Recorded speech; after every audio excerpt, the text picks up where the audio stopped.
We are once again live here with the Letter Winners live broadcast here. Myself, Eric Froton, in my Ohio State gear, and Mike Bainbridge with the Michigan hat. So we're at odds today, Mike, as if we aren't every week. But fortunately, last week we were pretty in sync. 7-2 record. Week before, 9-1 on our props as well as sides plays for a yearly total of 49-24. We're hitting 67%. So can't complain about that too much. You also had a pretty nice recommendation on Jaden Hazelwood.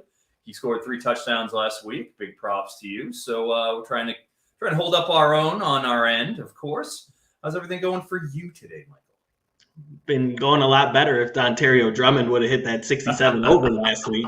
One off. Last 2 weeks I've been one off on a big parlay hit, but hopefully we'll hit that this week.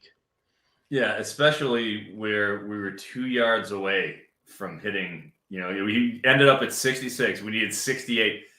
Didn't get there. Didn't get just 2 catches, of course. Man, that was a heartbreaker. And we find out during the first quarter that he's limited with an injury. So, of course, that's college football at its finest. So, yeah, exactly. Welcome to our world. But that's why we're here to talk about the late injury news, the ones we know of, at least. We can't do anything about the unknown, which crops up every week. But we'll start off at Penn State, where Sean Clifford is questionable. He did have the extra bye week in which to heal up, but we saw how moribund that the Penn State offense was as soon as Taquan Roberson came in. Rarely will you see a team like Iowa actually take a knee while still giving the ball back with 45 seconds left to the offense, but they took 3 straight knees because they're like, why even bother? We know they're not going to move the ball. Let's just kick it down there. So obviously Clifford's availability is imperative when it comes to their chances this week. And I did see he was practicing on Wednesday. He had a giant knee brace, but it was, I believe, an upper body injury. So, he's out there. So as long as he's on the practice field, that's at least should be good news. Hendon Hooker expected to start. We saw him at the end of last week's game where both him and Matt Corral were rode hard and put away wet. 30 carries for Corral. Hooker, you saw him getting helped off the field. Looked like he pulled a hamstring, but he's expected to go against Alabama today. Joseph Ngata is out in the COVID protocol, which means we should see more of Justin Ross, though he hasn't been particularly effective. I wonder if they'll move him from the slot out wide. And probably a Joe as well should have, some an increased role. Looks like Mike is faltering here. I'll have to monologue until he gets to jump back in. But as mentioned, Matt Corral is, it looks like he's kind of iffy. They're expecting him to possibly go. Again, 30 carries last week. That was obviously something that you don't want to see out of your quarterback if you can at all avoid it, but they ended up getting the win. We'll move on to the second set of news. Deion Smith is out again for LSU this week. Koy Moore went into the transfer portal. Expect to see, obviously, Jaray Jenkins caught a few touchdown passes last week. Didn't have a huge volume, only I believe had in the 50s in terms of yardage. But we'll take a look and see what happens there. I actually kind of like Brian Thomas. He caught a 76-yard touchdown where he just out-muscled the opposing cornerback on right at the sticks on the left sideline and then just ran all the way for that touchdown. However, that got called back due to a holding and kind of made his day not look as impressive as it certainly could have been. He's been getting a good share of targets, averaging between 6 and 7 per week over the past few weeks. So the highly touted 4-star freshman who was a top 10 wide receiver recruit, I certainly feel good about him being a factor this year. Next, we'll go to Max Duggan and Zach Evans. Both of them considered week to week. Zach Evans was out last week. We saw Kendre Miller take over the bulk of the rushing work. He is expected to play, even though, listed as questionable, which would be a huge play, obviously, this week since they have Texas Tech, who has proven to be a quite porous defense. I want to say they're in the bottom 15 of several different metrics. And obviously, I think we have Mike coming in here. I'll finish up the second set of news. Chevan, Cordeiro, and Day Hunter, both questionable. We saw Cordeiro miss last week, Brendan Shager. in for him. Definitely limited the passing tack a little bit. And Day Hunter did real well. They were getting handled towards the end of that game. We saw Day Hunter break a couple of big runs late. He really didn't do much in the first 3 quarters, but was able to make some hay sort of down the end there.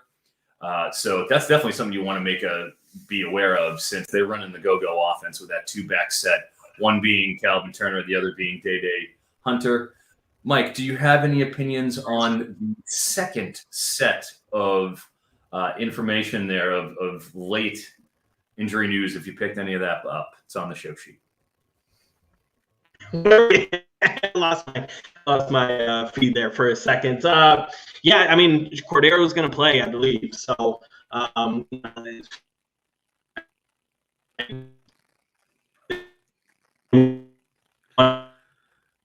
having some technical difficulties here with Mr. Bainbridge once again. Gosh, if it isn't the treadmill, then apparently it's his computer this time. I guess I'll have to run with it. As he said, they expect Chevan Cordeiro to play against a primetime matchup against New Mexico State, who is, in the bottom 10 in just about every defensive metric imaginable. They've been extremely passive and giving on the defensive side. Move to the next set of news. Will Shipley expected to be a game time decision? That is a big deal for anybody looking at those props plays, where Kobe Pace was up in I believe like the 68, 67 and a half range. And that's actually come down on DraftKings. I think last time I saw it was 59 and a half. So I think they're reading the tea leaves on which way the wind is blowing on Mr. Pace. If Shipley is playing, I simply can't see him, achieving that 68 and a half mark that they're going to want him to have on DraftKings. Next, Rahmir Johnson, starting running back, Nebraska, is in concussion protocol. He is not expected to play this week. So, you could see a hodgepodge behind him. Sevion Morrison, maybe. Marquise Stepp finally gets to do something. And lastly, Kevin Marks, Buffalo, did not play last week. Dylan McDuffie started in his place and had 100 yards and a touchdown. Looked great. I mean, Dylan McDuffie's been getting at least 15 carries a game in most weeks, even with Marks there. So the fact that when they released the depth chart, which McDuffie for the first 4 weeks wasn't even listed on the Buffalo depth chart, it was Marks and Ron Cook Jr. The fact that Duffy is listed as the number 1 running back in the depth chart, Marks is listed as number 2. Marks hasn't been practicing very much all week. He didn't in the early part of the week. We're kind of still waiting to hear on what happens and if he suits up in this particular game. But that's certainly something that you'll want to keep an eye on, since Dylan McDuffie is a very relevant player. Any Buffalo running back can be a relevant player in fantasy. So you'll want to get him in your lineups. I know that he's out there and owned in a pretty good portion of leagues. So that pretty much concludes our lineup impact and our late injury news. So we'll move on the sides. I can do both of ours. It pretty much goes. Mike has his stuff in here anyway. So NC State over Miami is a play I particularly like. Reason being is we saw Miami last week. They're dealing with severe attrition. Tyler Van Dyke starting for De'Ara King. Cameron Harris and Don Chaney are both out, while Jalen Knighton is the nominal back. You'll also see some of Cody Brown there as well, to sort of spell him. He seems like he's serving as the short yardage back, at least if we can ascertain anything from last week. Obviously, with Knighton, very explosive. We saw him take just a pretty simple dump-off pass and split 2 defenders. There was converging safety and cornerback, and he showed off his speed. The Rooster was cock-a-doodle doing all the way down the field for a long touchdown reception. He isn't so great between the tackles. I mean, he's slightly built. He's 5'11", 190. And when it comes to that, it just seems like, he can break one at any particular time, but on a down-by-down basis, I think I'm going to have trouble at least getting, sustaining, mounting drives against a very stout NC State defense that just absolutely shut down BC. They have 4 all-ACC caliber offensive linemen, and they were able to do nothing. They only got 7 points behind a pretty limited Dennis Grossel. So that's, obviously something where they're on the road, is giving away a field goal. I've seen that maybe tick up to 3.5 in a couple different places, which, you can see which way the wind is blowing. But I said we don't have any confidence in Miami. I think Manny Diaz is headed towards lame duck status.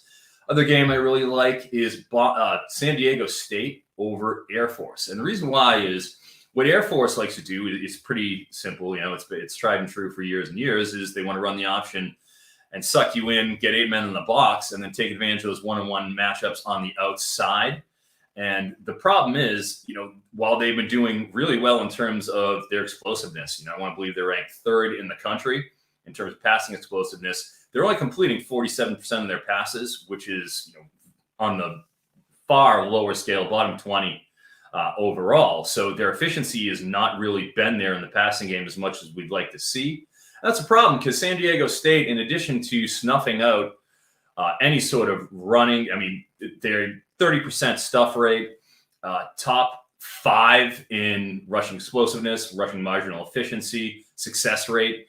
So they're just an excellent team when it comes to stopping the ground, but also they are tops in the nation when it comes to suppressing passing explosiveness. And that's really what Air Force wants to do, is try to air it out and take those shots down the field. And I just don't think they're going to be able to do that against San Diego State with the Aztecs getting 3 points. They were actually at 3.5. They opened at 4, was at 3.5 yesterday, has gone all the way down to 3. It's moving in the opposite direction. I think they see which way this is going in terms of line value there. For Mike, he likes UCLA -1 over Oregon. And I know also my colleague at NBC Sports Edge, Thor, is a big fan of that. He was actually -1 early in the week, moved down. He was -2. He was moved down to -1 over Oregon. So, 2 of the sharpest guys I know, Mike and Thor, when it comes to predicting these games, are both on UCLA. And I think a lot of that has to do with Oregon's inefficiency in the pass game. Anthony Brown, you watch him, so limited in terms of what he can do. He's not consistent on a down-to-down basis. It was unsightly trying to watch him for 3.5 quarters of that game last week. And then he goes and throws just an absolute dime in between double coverage to, I believe it was Micah Pittman. I don't know. They've run out like 8 wide receivers for Oregon. So I sincerely forget which guys are which when they catching balls. He's Johnny Johnson. I don't think it was John Johnson because I played his under and whooped it. So he really likes UCLA over Oregon. On the DFS side for DraftKings, we're going to go to our core 2 plays for the main slate. Myself, I like Braelon Allen for a $6,000 shot there. We saw him the last 2 weeks start to take over that running back room, and it is really eerily reminiscent of Jonathan Taylor a few years back, where that true freshman comes in and just, give it a couple of games. It was immediate with Taylor, but, a couple of games to get ready with Braelon Allen. We saw Chez Malusi and Isaac Garendo sort of handling the majority of snaps in the first few games, but the last 2 games, over 100 yards in each of them.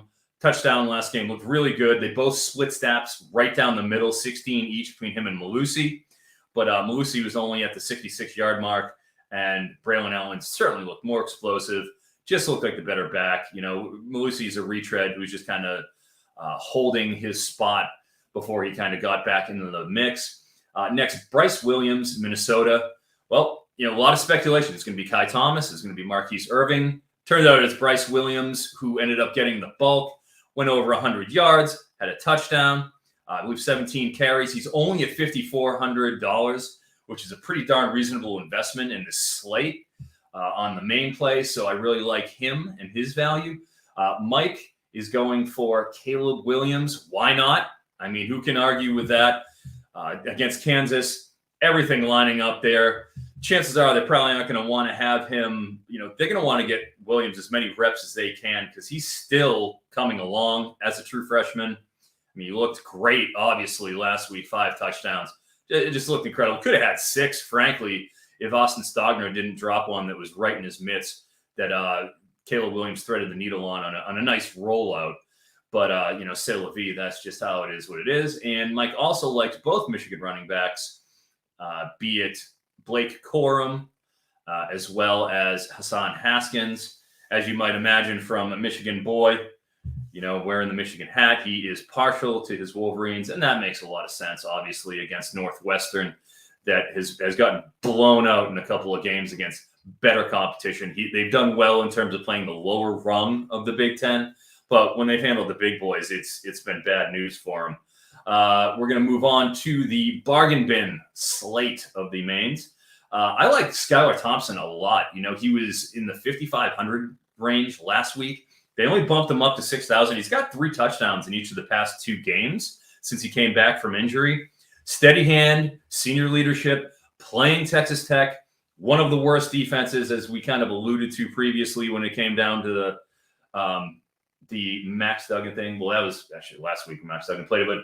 But, in terms of the defense, you can't really ask for more. It's pretty much Kansas and it's Texas Tech, and that's who you want to be playing in the Big 12. Next, Brian Thomas, LSU, alluded to him a little bit in the news section. We saw, again, Dre Jenkins was the guy who got the touchdowns last week. There wasn't a lot of yardage. I want to say Max Johnson only threw for 132 yards. But with, LSU's wide receiver core being so depleted up and down, Chris Hilton, 4-star. Deion Smith, 4-star freshman this year. Brian Thomas was the other. There's 3, 4, Malik Neighbors as well. 4 really highly touted receivers to come in. You see more transferring. Obviously, Keishon Butte, who's the stirs the drink there. He's out for the season. I really like Thomas. Still only $4,000. He was $3,700 last week. Still isn't that expensive. And if you're going with studs or duds, you could do a lot worse against Mississippi, where you got to figure they'll be throwing a little bit more. Mike likes Jahcour Pearson. Again, speaking of Ole Miss, only $3,200. Saw him get a pretty good amount of snaps out of the slot last game. You see him, they motion him a lot. They move him around the formation. He even, I think, got a carry. So he's getting the ball in creative ways. With Braelon Sanders injured last game, highly questionable to play this game, probably out. Dontario Drummond, as we mentioned, who has been limited. Definitely a good shot at $3,200. What do you really have to lose if you're going studs and duds with Jahcour Pearson? And the last, Keyvone Lee for Penn State. Noah Cain has been absolutely dreadful. I mean, Keyvone Lee has looked better the past 2 games. They had a bye week. I don't think the bye week can suddenly make Noah Cain more explosive, more competent. So I think at $3,300, that is an excellent shot in what is kind of a tough running back slate this week to really go and find any bit of value. We'll go on to the evening slate as well. I like Cedric Tillman. Still in. We're going even. That's the bargain bit. Core 2 plays. I like Leddie Brown at $6,800. Now you look at this week. It's Brian Robinson's pretty expensive at $8,500. You have only 8 games to kind of work with. Do you want to go with Bijan? Of course, that's obviously a good option. But at $6,800, he's much lower. He's probably like priced 5th or 6th on this slate. Pretty good, reasonable, playing TCU. We've seen TCU's defense just get absolutely lit up for the past few weeks. So I'm not afraid of starting anybody there. Might even want to consider Bryce Ford Wheaton down the line or Winston Wright as a wide receiver, dark horse play against a porous TCU defense. Next, I like Devin Leary, NC State. We kind of talked about Miami a little bit. Obviously, I like NC State to beat Miami. Miami gave up 45 points to UNC last week. Obviously, NC State isn't going to play with quite the pace that they do, but very efficient offense. Dave Doran, just a great coach. Every year, it seems like NC State's predicted to be in the 6-5 range, 6-6. They were 8-3 last year, outperforming expectations this year, top 25 team. And with Devin Leary, they tend to throw the ball a lot. Obviously, they have Ricky Pearson Jr. and Zonovan Knight. But, I like how Emezi, we've seen Butler, Fair Thomas. They have a good wide receiving core to work with, and I think they're going to put up over 30 points against Miami. At $7,200 in the evening slate, that's a pretty good deal. You only got 8 games to work with as opposed to the 12 in the main. Mike likes Brian Robinson. He believes that, week in and week out, we know he's going to be the goal line back. It's well established. You don't see Roydale Williams anywhere near the gold zone when it's time for Arizona to line up and take care of business. At $8,500, like you said, you're paying for the certainty. You're paying for the security in Brian Robinson. And against a Tennessee team with a limping hooker, it's definitely looks like a kill spot for Alabama. They put up over 40 points against Mississippi State, absolutely snuffed them out last week. And he also likes Jahmyr Gibbs, another real good deal. Gosh, Leddie Brown, 6,800, Jahmyr Gibbs, 6,300. Those are two pretty darn good running back plays. We've seen Gibbs be really explosive in the passing game. You know, he hasn't done as much between the tackles as you'd like to see, especially considering where his draft capital was coming into the season. Roundly was considered a top 10 CFF running back, at the very worst, top 15. And with him just sort of splitting carries a little bit, not doing the work between the tackles, but being really lethal on the outside, $6,300. He's so explosive. I mean, you're pretty much priced in at that point. For the core plays, bargain bin, I like Cedric Tillman, Tennessee, at $4,500. 3 straight games he's produced at least 5 catches, at least 60 yards. Last week he had 80 yards and a touchdown. Looked like a really important part of that offense. You know, Velus Jones seems to be more of a deep threat. You see in the intermediate routes out of Tillman, but he's very consistent. You know, he's going to get another 8 targets or so. They're going to have to be throwing the ball against Alabama, you would think, because they're going to be down. At $4,500, again, short slate, not a lot of, you know, value that's really sticking out. I like him. And also for my bargain bin, Ty Fryfogle at $4,300. I mean, it's easy to forget that last season he went for 210 yards and 3 touchdowns against Ohio State, where Indiana really put a scare into him. Now, this is obviously an Indiana team that is in a much different position, of course, but each of the past 3 games, Ty Fryfogle has gotten double-digit targets, you know, averaging 12 targets per game over that span. He's been doing, you know, much shorter work. It's been much more shorter and intermediate routes, but point per reception is PPR, you know, and 7 catches, 60 yards. That's still 13 points at $4,300 with the potential of getting, you know, another double-digit targets, be it, you know, Michael Penix or Jack Tuttle. He's the go-to guy with DJ Matthews out for the season, who had been taking a little bit of the heat off him. So at $4,300, not a bad shot at all. As mentioned with the West Virginia passing attack, Isaiah Esdale, Mike has for his bargain bin, $3,800. We've seen him really take a more active role in the West Virginia offense over the past couple of weeks. Again, TCU hurting bad when it comes to stopping anybody on defense, been lit up pretty much up and down the board. We saw what Oklahoma did to him. Now, obviously, West Virginia is in Oklahoma, but they do throw the ball a lot in Neil Brown's system, you know, taking that short, quick hit Troy offense and really applying it to West Virginia.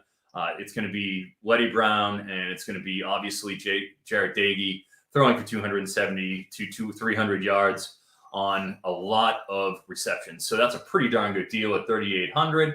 And he also has Peyton Hendershot at $3,800 as well as another, bargain bin shot if you're going down the board. Obviously, Fryfogle, $4,300, Hendershot at $3,800. He's a tight end, but those are the 2 guys in that offense. And as a safety blanket for a rather inexperienced and not exactly a prolific quarterback, who in Jack Tuttle, he's going to need, when he's getting pressured by that Ohio State defense, he's going to need to kind of have those checkdowns ready and able to bail him out. And chances are they're going to be down, and they're going to have to be thrown to some extent in the second half. And when you're throwing against that umbrella, air yards just sort of, you know, fall from the sky. So that's going to wrap up our bargain bin for the evening with our props plays. Promo code BetSpurts on Prize Picks. Everybody's doing it. I don't know if you guys have been anywhere near this, but they put out an absolute avalanche of lines for player props every single week. Just a flood of them. Every Wednesday, it's like Christmas. So I love opening up the app, checking out what BetSpurts has.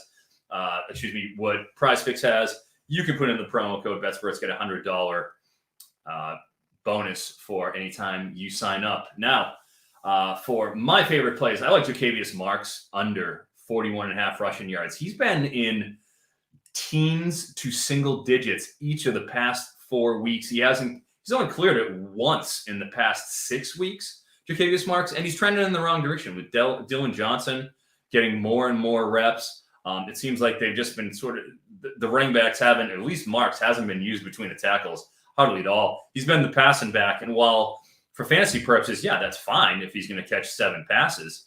That doesn't help us in the rushing yards. And when he's trending, his usage has been trending down. They've also managed to fill in even the third string running back pretty often. I think he started last week, Johnson. That's certainly a play I like on the under. Also, I'm going under on Eric Ezukanma for Texas Tech. Just seems like Kalen Geiger's taking on a more increased role. Miles Price last week even got a little bit more action. We saw Ezukanma get a carry. He got his first rushing touchdown of his entire career last week. So they're really just, in terms of what they're doing, they're trying to, kind of shade Henry Colomby the best they can. And just Ezukanma, even though he's the best player on that team, he just hasn't been getting the work. And when you're not getting that sort of reps, it's just hard for me to say 81.5, which is a pretty big over for a wide receiver. You know what I mean? Especially when you got Colomby throwing to you. He's going to have to break a big one, and it just doesn't seem like he's been, targeted downfield as much as you'd like to see. So I'm going to go with this under on the 81.5 receiving yards. Mike, for his prize picks, is on Pat Garwo, Boston College, over 56.5 rushing yards. Actually checked that this morning, and I want to say that's even bumped up to 61.5, I believe. So, you see which way that's going for Boston College, where Garwo has been just the unquestioned bell cow. They played NC State last week. They kind of shut him down a little bit, but the previous 2 weeks, he was over 100 yards, ripped up Missouri. I think that's a pretty sound play. If you're going to go with an over, that's never a bad thing. And as mentioned, they have 4 all ACC caliber offensive linemen. And last, he really likes Garrett Schrader, Syracuse, over 20.5 fantasy points. And with Schrader's running acumen, which is what he does, he's been over 100 yards past couple of games. He's so big, he's 225 pounds. He looks like he's probably 240. Every time he's laying the shoulder into one of those defenders in the second level, no safeties and cornerbacks want to take him on head on. They got to go low because he's falling forward every time. That's a pretty darn good shot at 20.5 fantasy points. He might get that in rushing alone. He scores 1 rushing touchdown, gets 80 yards, you're halfway there, and whatever he does in the air game is pretty much gravy. My late lines for DraftKings, I love Jack Cohn this week. I mean, he has just been absolutely – he started out at 197. He's been a big mover, 197.5. Went down to 189 at the time where I posted my article yesterday. And then after that, about an hour after that, he went down to 180.5. That's where he is right now as we stand. I still think that's too high. Reason being, Tyler Buckner is going to play. They've already said that he's healthy. He's ready to go.